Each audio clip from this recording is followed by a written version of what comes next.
Hello friends, I welcome you all to our channel of School Learning and let's begin with the topic.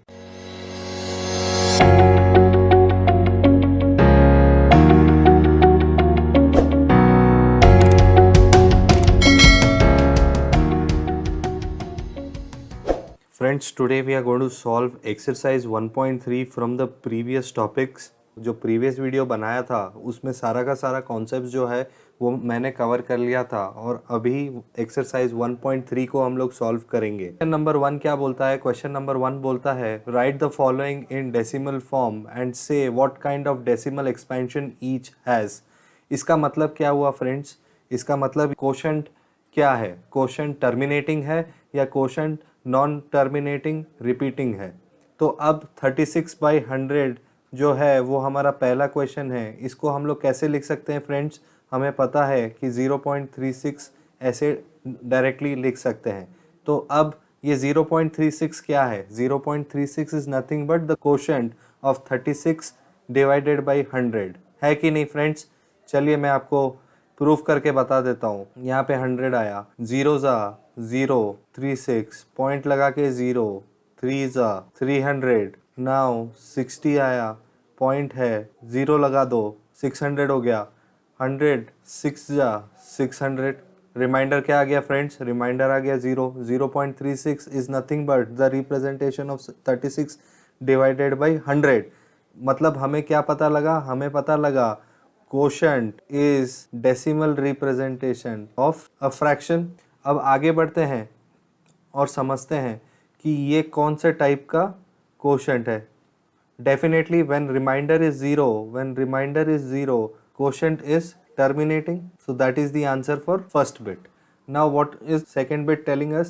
1/11. Now what we'll have to do? We'll have to perform the long division method. 1 divided by 11, so 1 becomes the dividend and 11 becomes the divisor. So 0.11 how much? Again 0, right? Now 11 9s are 99, you get 1. Again point, so 0, but it is again smaller, so 0s are 0. Again 9s are 99, again 1 0। तो ये continue हो रहा है friends, 0.0909 and so on. तो 1/11 को हम लोग कैसे लिख सकते हैं? 1/11 को लिख सकते हैं 0.090909 so on, which can be written as 0.09 bar, है ना? तो अब ये कैसा कोशेंट है? ये है नॉन टर्मिनेटिंग रिपीटिंग कोशेंट, है ना? Now let us look into problem number 3। 4 1 divided by 8. How can you write this expression? 4 into 8 plus 1 divided by 8, which is nothing but 33/8। अब 33/8 में अगर आप लॉन्ग डिवीजन परफॉर्म करते हो तो क्या आता है फ्रेंड्स?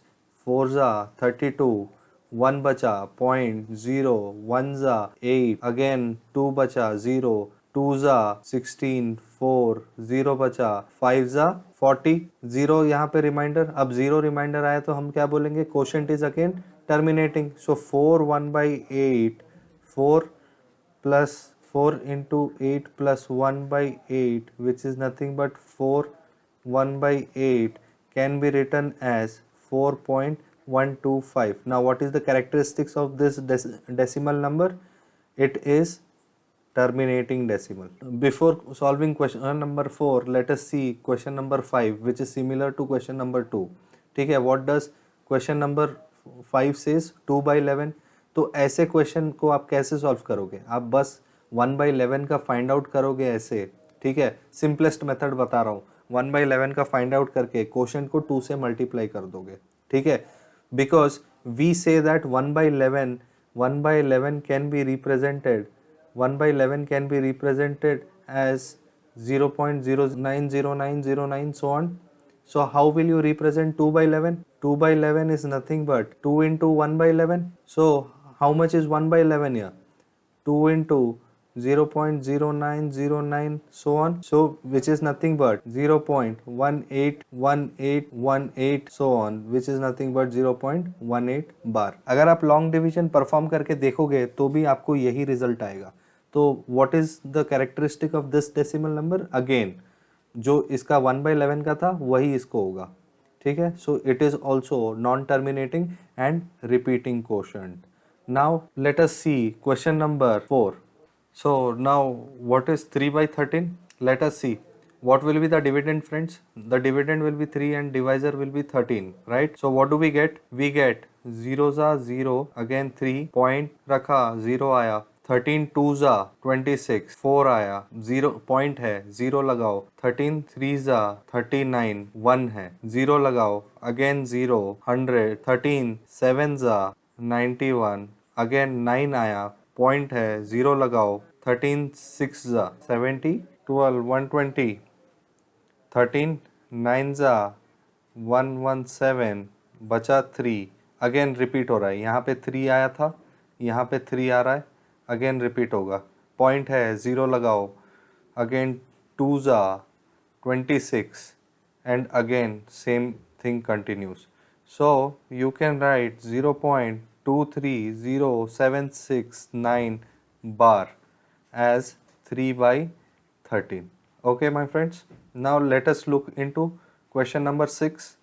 क्वेश्चन नंबर 6 क्या बोल रहा है? क्वेश्चन नंबर 6 बोल रहा है 329 divided by 400, how can you represent it?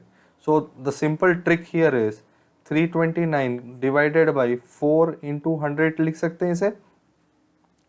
अब मैं क्या करूँगा, मैं 329 को 4 से डिवाइड कर दूंगा और फिर हंड्रेड्स का डेसिमल लगा दूंगा, ठीक है। अब सपोज से 5 डिवाइडेड बाई 100, इसको कैसे लिख सकते हैं? 0.05 है कि नहीं। 75 डिवाइडेड बाई 100 कैसे लिख सकते हैं? 0.75। सो कोई भी नंबर आता है आप 2 पॉइंट छोड़ के अगर डेसिमल लगा देते हो तो वो रिप्रेजेंटेशन हो जाता है डिवाइडेड बाई 100 का। तो वही चीज मैं यहाँ पे करने वाला हूँ। 4 8 जा 32, 9 आया, 4 2 जा 8, 1 बचा, पॉइंट लगा दिया मैंने यहाँ, 0 आ गया, 4 2 जा 8, 2 अगेन, पॉइंट है 0, 4 5 जा 20, again remainder is 0। So 82.25 divided by 100 लिखना है मुझे, है ना, क्योंकि I know this value, but what about this? So 0.8225. So how can you write 329 divided by 400? You can write it as 0.8225. What is the characteristic of this decimal number? It is again terminating. Why is it terminating? Because the remainder is 0. What about characteristic of this number? It is non-terminating, repeating, right? Now let's go to question number 2. Question number 2 says if 1/7 is equivalent to 0.142857, then can you predict what decimal expansion of 2/7, 3/7, 4/7, 5/7 and 6/7 are without performing the long division, and if so how? ठीक है, तो हमने अभी अभी पढ़ा था कि अगर हम लोग इसको मल्टीप्लाई कर देंगे 1/7 को 2 से तो वो 2/7 हो जाएगा, है कि नहीं। ऐसे ही 3/7 को हम लोग क्या करेंगे, 3 इंटू 1/7 कर देंगे। 4 को भी ऐसे ही करेंगे। 4/7 को कैसे करेंगे, 4 इंटू 1/7। 5/7 को कैसे लिखेंगे, 5 इंटू 1/7, है ना।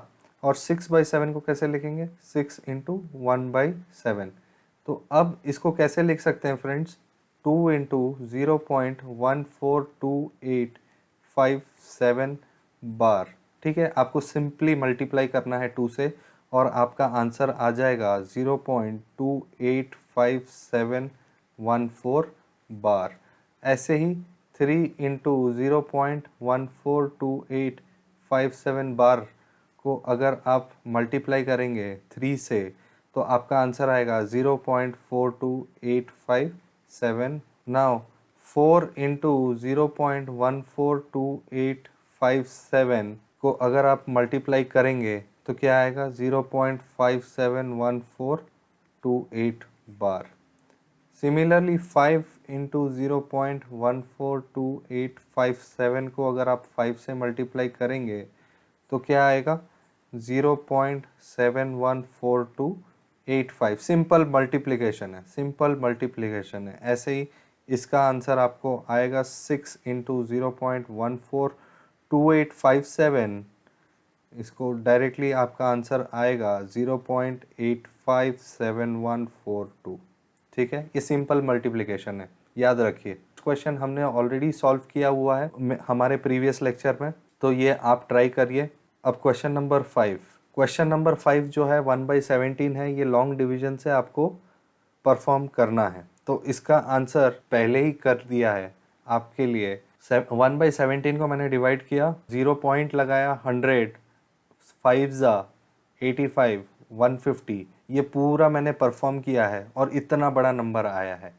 0.05882352941165 after 15 decimal the quotient is repeating. Okay, you'll have to perform and check. Perform करके देखिए और क्या आपका आंसर इससे मैच हो रहा है या नहीं, येस और नो कमेंट में लिख के बताइए। आगे बढ़ते हैं क्वेश्चन नंबर 6 की तरफ। क्वेश्चन नंबर 6 क्या कहता है? Look at several examples of rational number in the form of p by q where p and q are integers with no common factors other than 1, no common factors friends other than 1, and having terminating decimal representation expansion.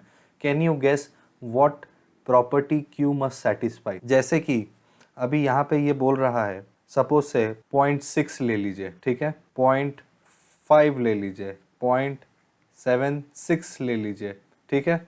इसमें इन्होंने क्या कहा? इन्होंने कहा rational number with no common factors other than 1 having terminating decimal representation, है ना।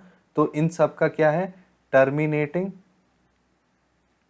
Terminating decimal representation है। क्यों 0.5, 0.6, 0.76 ये सब टर्मिनेट हो गए हैं। तो अब इसमें पूछ रहा है कि Q का प्रॉपर्टी आप गैस कर सकते हैं क्या? तो इसको कैसे लिख सकते हैं? इसको हम लोग लिख सकते हैं 6/10। इसको अगर और सिंप्लीफाई किया तो 2 3 ज़ा 2 5 ज़ा, ठीक है। अब इसको कैसे लिख सकते हैं फ्रेंड्स? इसको लिख सकते हैं 5/10, 1/2 अगर सिंप्लीफाई करेंगे, 5 1 ज़ा 5 2 ज़ा। अब 0.76 को कैसे लिख सकते हैं फ्रेंड्स? 76 डिवाइडेड बाई 100, ठीक है। इसको अगर हम लोग करेंगे तो क्या आएगा? नीचे आ जाएगा 50, 2 50 ज़ा 2 3 ज़ा 8 ज़ा 38। अगेन 2 से करेंगे 19, 2 19 ज़ा 2 25 ज़ा, ठीक है। तो ये क्या हो गया? इसको हम लोग लिख सकते हैं 19 डिवाइडेड बाई 5 इंटू 5, है कि नहीं फ्रेंड्स? तो अब हम क्या ऑब्जर्व कर रहे हैं? हम ऑब्जर्व कर रहे हैं कि अगर 5 आता है डिनोमिनेटर में या फिर 2 आता है डिनोमिनेटर में, ठीक है, चाहे कितने भी नंबर हो, कोई भी नंबर हो, अगर 5 डिनोमिनेटर में आ गया और 2 डिनोमिनेटर में आ गया तो आपका जो आपका जो नंबर होगा वो रेशनल हो जाएगा विथ टर्मिनेटिंग डेसिमल रिप्रेजेंटेशन। अब मान लीजिए जैसे 4/5 इंटू 2 दोनों लिख दिया मैंने, तो ये क्या हो गया? 4/10। अगेन इसको कैसे लिख सकते हैं? 0.4, पता है सबको। अब मान लो 5 इंटू 5 इंटू 2, इसको कैसे लिखेंगे? 4/50, 2 डिवाइडेड बाई 25, है कि नहीं? 2 डिवाइडेड बाई 25, 2 डिवाइडेड बाई 25 मतलब क्या हो गया बच्चों? 2 divided by 5 into 1 divided by 5। 2 divided by 5 कितना है? 0.4 है। 1 डिवाइडेड बाई 5 कितना है? 0.2 है। तो ये क्या हो गया? 0.08 हो गया, ठीक है। ये कैलकुलेशन शायद आपको कंफ्यूजन लगे, तो यहाँ पे देख लीजिए 4 डिवाइडेड बाई 50 आया, मैंने मल्टीप्लाई किया 2 से, डिवाइड किया 2 से। 8 divided by 100 which is nothing but 0.08 आ गया ना। तो हम लोग क्या ऑब्जर्व कर रहे हैं? हम लोग ऑब्जर्व कर रहे हैं कि if the denominator has either 5 और 2 और बोथ, then the decimal representation becomes terminating. समझ में आ गया? अब क्वेश्चन नंबर 7 क्या बोल रहा है? क्वेश्चन नंबर 7 बोल रहा है कि right 3 numbers write three numbers whose decimal expansion are non-terminating and non-recurring. तो तीन नंबर क्या है हमें पता है, square root of 2, square root of 3, square root of 5, है कि नहीं, और स्क्वायर रूट ऑफ 7 लिख लीजिए। कोई भी प्राइम नंबर का अगर आप रूट लेते हैं तो आपको non terminating non recurring number मिलेगा। आगे बढ़ते हैं नेक्स्ट क्वेश्चन की तरफ। Find 3 different irrational number between 5/7 and 9/11। ठीक है, 5/7 और 9/11 ये मैंने प्रीवियस वीडियो में भी सॉल्व किया था। आप अगर चेक नहीं किए हैं तो उसको जाके चेक करिए, कॉन्सेप्ट्स उसमें बताया था। 5/7 को हम लोग कैसे लिख सकते हैं, अगर हम लॉन्ग डिवीजन परफॉर्म करेंगे तो हम लोगों को एक वैल्यू आएगा। वो वैल्यू क्या है फ्रेंड्स, वो वैल्यू क्या है, वो वैल्यू है 0.714285। ठीक है, और यहाँ पे मैंने क्या किया, मैंने हमारे जो प्रीवियसली सॉल्व्ड क्वेश्चंस थे यहाँ पे ये वैल्यू मैंने उठाया डायरेक्टली। अब 9/11 को हम लोग लिख सकते हैं 0.81 बार। एग्ज़ाम में आपको सॉल्व करके लॉन्ग डिवीजन से ये क्वोशंट लाना पड़ेगा और ये क्वोशंट भी लाना पड़ेगा। उसके बाद फिर आप क्या करेंगे, आपको फाइंड करना है 0.714285 बार एंड 0.81 बार। अब इर्रेशनल नंबर का कैरेक्टरिस्टिक क्या है फ्रेंड्स, इर्रेशनल नंबर का कैरेक्टरिस्टिक्स है द क्वोशंट और the decimal number should be non terminating and non repeating. तो इसका मतलब क्या है, इसका मतलब अगर इन ये वैल्यू और ये वैल्यू के बीच में अगर आप कोई भी वैल्यू ऐसे लिख दें जो नॉन टर्मिनेटिंग और नॉन रिपीटिंग है तो वो इर्रेशनल नंबर होगा। तो कुछ नहीं करना है, इनके बीच में 0.7 और 0.81 के बीच में आपको लिखना है 0.7262782345। ठीक है, comma dot dot dot. Now और एक कैसे लिख सकते हैं 0.7528324562, कुछ भी लिख सकते हैं आप अपने मर्जी से, लेकिन make sure there is no pattern here, there is no pattern and no repetition.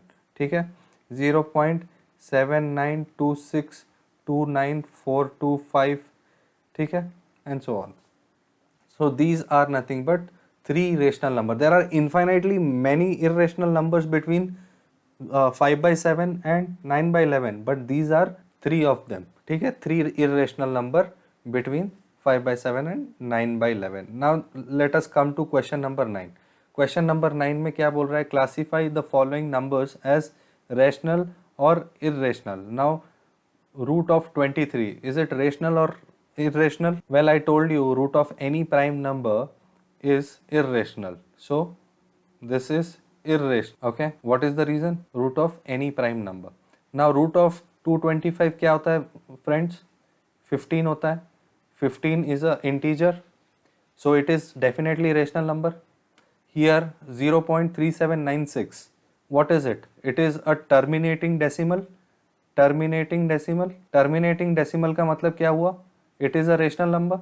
Now look at here, it is 7.478478, so 478 के ऊपर बार, it is non terminating repeating, therefore it is rational number. Okay, now look at here 10 100 100 1000, so this is non terminating non repeating decimal. That is the reason why we say this is irrational number. आ गया समझ में? मैं उम्मीद करता हूँ आपको ये पूरे के पूरे प्रॉब्लम समझ में आ गए होंगे। अगर कुछ भी डाउट है आपको तो आप कमेंट बॉक्स में लिख के बताइए मुझे, ताकि मैं इन्हें सॉल्व कर सकूँ और हमारा टेलीग्राम ग्रुप भी ज्वाइन करें। मैं आपको मिलता हूँ अपने अगले वीडियो में एक नए कॉन्सेप्ट के साथ।